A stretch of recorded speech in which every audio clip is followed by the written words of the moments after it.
je me suis regardée en face pour comprendre tout ce qui s'était passé et j'ai dit: «OK, maintenant, il est temps de vivre autre chose».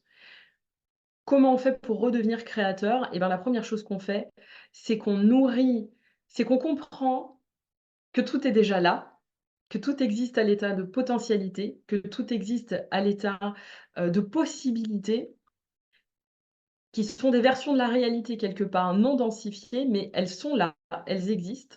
Et comment on fait pour leur donner une chance de se matérialiser ici dans la réalité, dans la vie? Eh ben, on les nourrit. En fait, on les nourrit comme si elles étaient déjà là.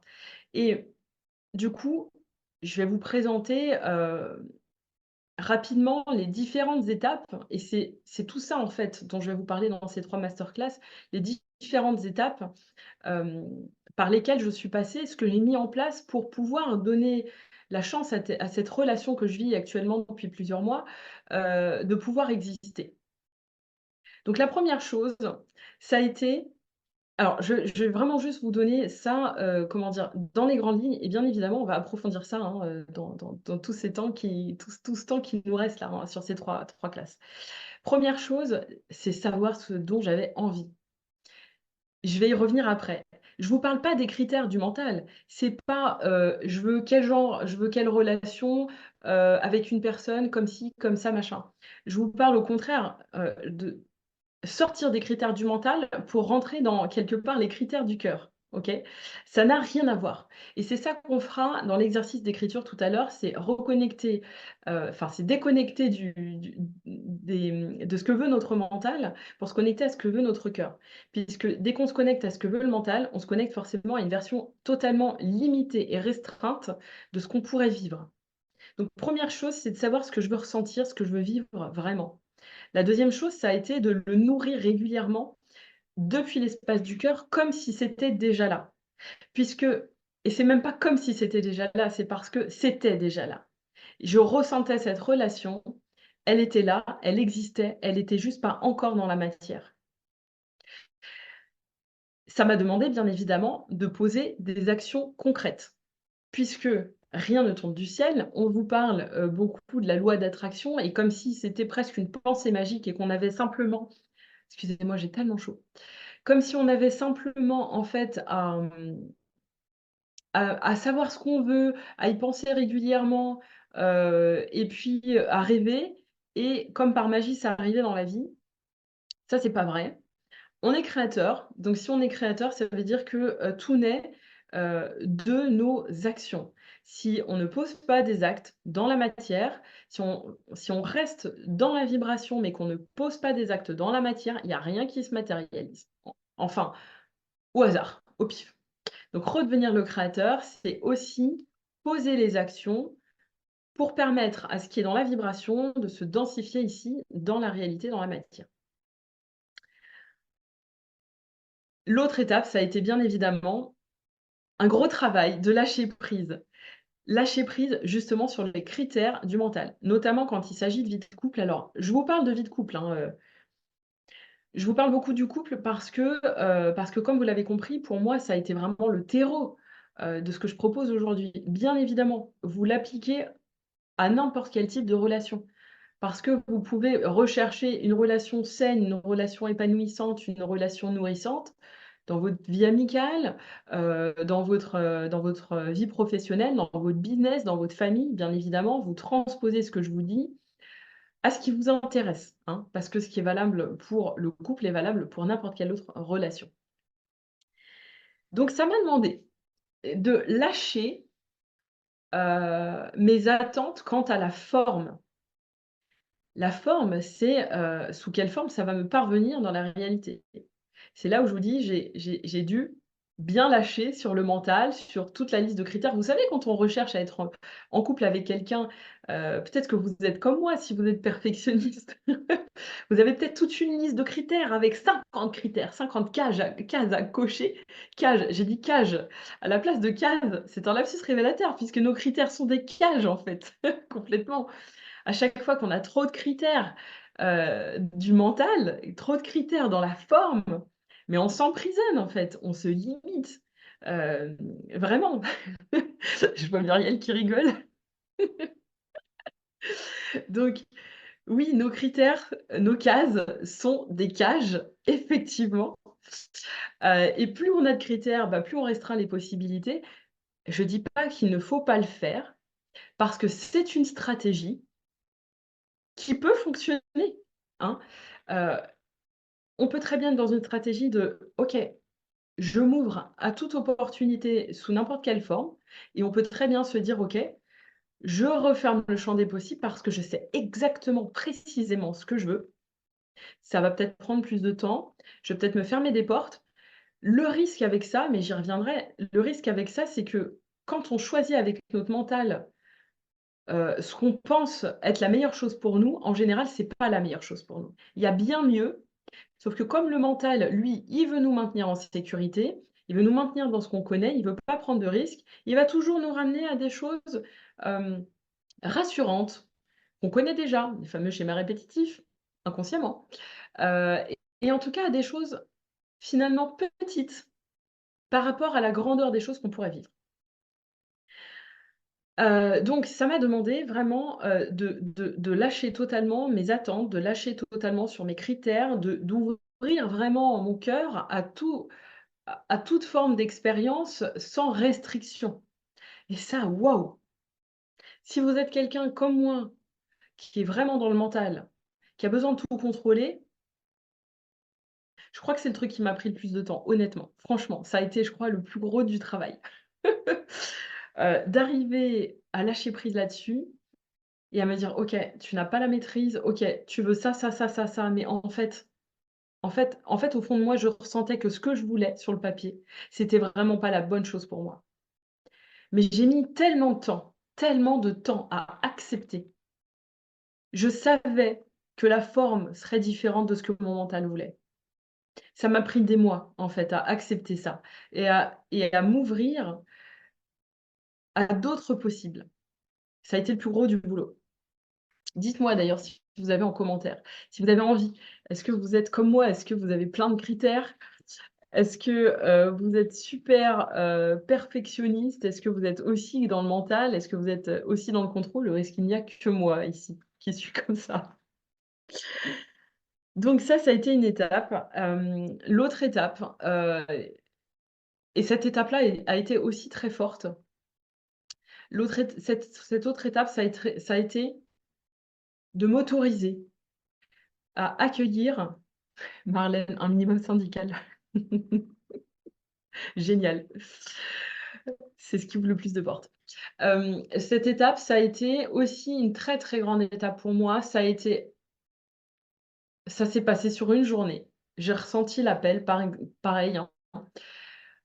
J'ai ressenti un moment que, en fait, je ne pouvais pas appeler une expérience de vie, donc en l'occurrence une relation, si je m'autorisais pas pleinement à la vivre, et si 2 j'avais pas l'espace de 2, ouais, je sais bien compter. Et si 2 je n'avais pas l'espace disponible en moi, dans mes énergies, dans mon quotidien, pour accueillir la relation quand elle se présenterait. Et ça, c'est pareil, ça a été un gros déclic. C'est-à-dire que le jour, en fait, où j'ai vraiment pris la mesure de ça, parce que ça, je le savais. Je le savais, mais entre le savoir et y aller, il y a un pas, hein. Ce jour-là, où je suis rentrée à l'intérieur de moi et j'ai dit: «OK, là, on fait de la place. Sérieusement, on fait de la place». Parce que là, clairement, s'il y a quelqu'un qui se présente, il y a clairement aucun espace pour l'accueillir. Le lendemain, j'ai rencontré mon compagnon, le lendemain. Parce que honnêtement, j'ai senti que vibratoirement, il y a quelque chose qui s'est passé. Il y a eu un énorme switch à ce moment-là, et ça, je vous en parlerai, hein, après, plus tard je crois pas aujourd'hui, peut-être dans la deuxième ou troisième masterclass. Mais ça a été une des grandes étapes, et souvent on se rend pas compte. On veut des trucs dans notre vie, mais on n'a pas d'espace, quoi. C'est un peu pareil que quand on achète des fringues alors que la penderie elle est pleine, quoi, et qu'on entasse les trucs et qu'en fait il y a plus de place. C'est pas bon. C'est un peu la même chose, quoi, et souvent dans notre vie, on se rend pas compte, mais on veut vivre des trucs, mais on n'a même pas conscience que si le truc se présenterait, on serait même pas capable de le gérer.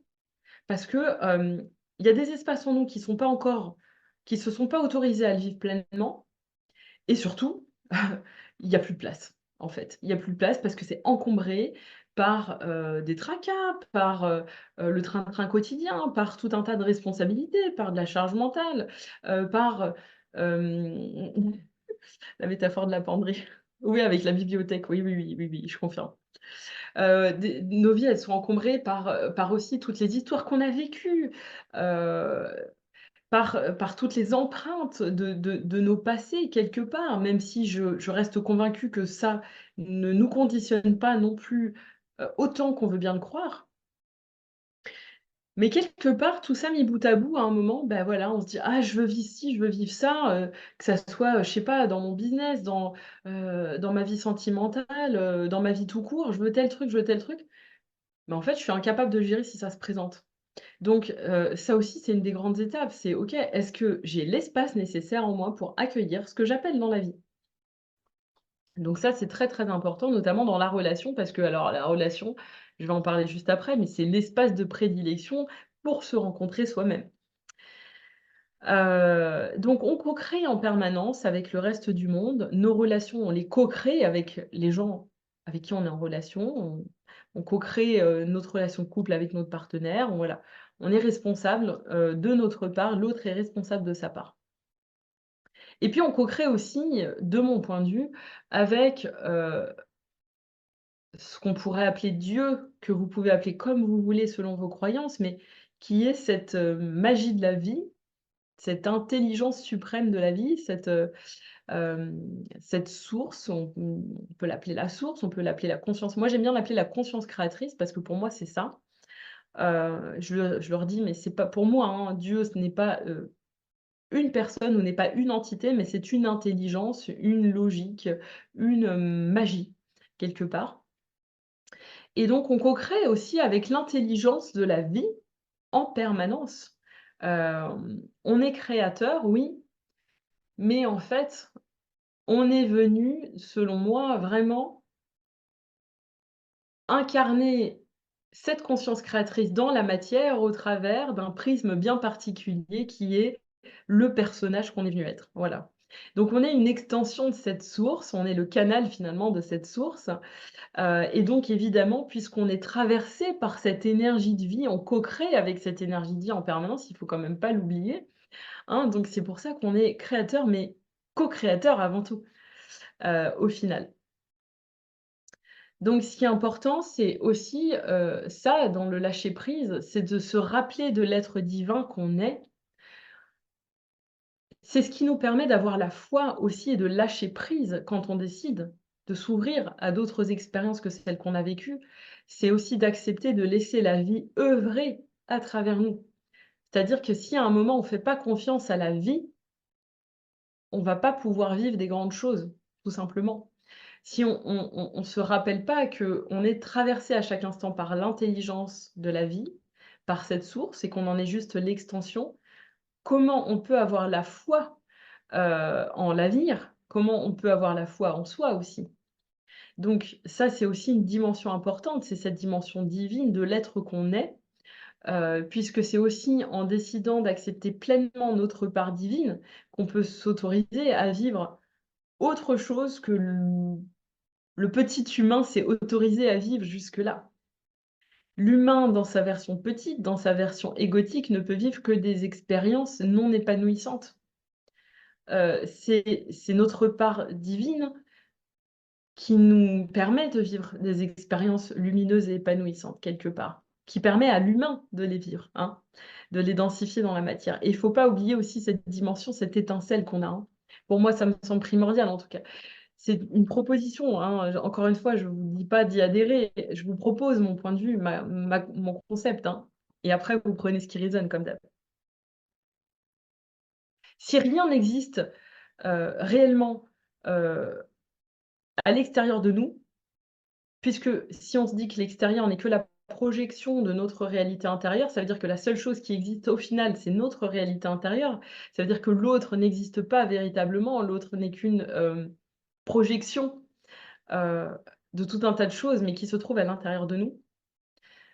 Ça veut dire que si on veut faire une rencontre, épanouissante, vivre quelque chose d'épanouissant, c'est d'abord avec soi qu'on doit être épanoui. En fait, c'est impossible d'aller chercher et de demander à quelque chose de se produire à l'extérieur de soi si ça ne s'est pas d'abord produit à l'intérieur de soi. Et ça, c'est primordial parce que c'est un truc qu'on oublie souvent. En fait, on cherche la plupart du temps les choses à l'extérieur de nous. Alors, c'est super parce que c'est l'extérieur qui nous permet de revenir à l'intérieur. Ça, c'est génial. Mais souvent, en fait, on oublie cette partie-là. C'est-à-dire qu'en fait, on cherche juste le truc à l'extérieur, on croit qu'on l'a trouvé, puis on s'arrête là. Mais en fait, on oublie que l'extérieur n'est que la voie qui nous permet de revenir à l'intérieur. Et donc on peut faire aussi ce chemin inverse, c'est-à-dire: «OK, si à l'extérieur de moi, je veux vivre tel genre de choses, et ben ça doit déjà exister à l'intérieur de moi. Si ça n'existe pas à l'intérieur de moi, je ne vais pas pouvoir le créer dans la matière, tout simplement». Et donc ce chemin de retour à soi, il est juste essentiel. C'est presque même la base, en fait. Moi, c'est ça a été ce chemin que j'ai fait pendant ces presque 2 ans où j'ai eu besoin d'être seule. Hem, C'était pas encore une fois être seule, c'était être seule pour vraiment venir à la rencontre de toutes mes parts. Parce que ce chemin, il était essentiel. Je pouvais pas demander à la vie, et créer avec la vie quelqu'un qui m'accepterait dans toutes mes parts et dans ma globalité, heu, dans tout ce que je suis, si moi-même j'avais pas déjà pris conscience de toutes ces parts et que je les avais pas moi-même acceptées. Je peux pas demander ça à quelque chose qui est extérieur à moi. Mais ça, c'est juste essentiel. C'est-à-dire que souvent, ce qui fait qu'on est dans des relations épanouissantes, c'est qu'en fait, on cherche à l'extérieur quelque chose qu'on n'est pas capable de se donner à soi, en fait. Mais tant qu'on n'a pas compris ça, on continue à créer les mêmes choses. Est-ce